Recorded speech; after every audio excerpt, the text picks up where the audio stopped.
حضرت سیدنا عتبۃ الغلام رحمۃ اللہ تعالیٰ علیہ کو 7 سال تک گوشت کی خواہش رہی۔ ایک روز ارشاد فرمایا، مجھے اپنے نفس سے حیا آئی کہ میں 7 سال سے مسلسل اسے گوشت کھانے سے روک رہا ہوں۔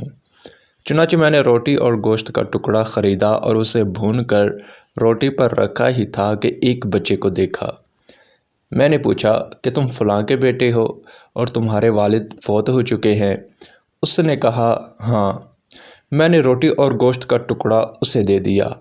لوگ کہتے ہیں کہ پھر آپ رحمۃ اللہ تعالیٰ علیہ رونے لگے اور سورۃ الدہر کی یہ آیت مبارکہ تلاوت فرمائی۔ ترجمہ کنز الایمان۔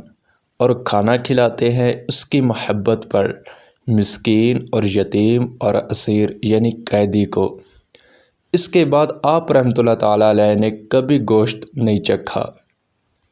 حضرت سیدنا جریر بن حازم علیہ رحمۃ اللہ الاکرم حضرت سیدنا محمد بن سیرین علیہ رحمۃ اللہ المبین سے روایت کرتے ہیں کہ شام کے وقت شاہ مدینہ قرار قلب و سینہ صلی اللہ تعالیٰ علیہ وآلہ وسلم اصحاب صفہ کو دیگر صحابہ اکرام علیہم الرضوان میں تقسیم فرما دیتے، تو کوئی ایک آدمی کو لے جاتا، کوئی 2 کو اور کوئی 3 کو، یہاں تک کہ ابن سیرین رحمۃ اللہ المبین نے 10 تک کا ذکر کیا۔ حضرت سیدنا سعد بن عبادہ رضی اللہ تعالی عنہ ہر رات 80 اصحاب صفہ کو اپنے گھر لاتے اور کھانا کھلاتے۔ ان دونوں حکایتوں سے ہمیں دوسروں کی خیر خواہی کا درس ملتا ہے کہ وہ نفوس قدسیہ کس قدر مسلمانوں کی خیر خواہی کا جذبہ رکھا کرتے تھے۔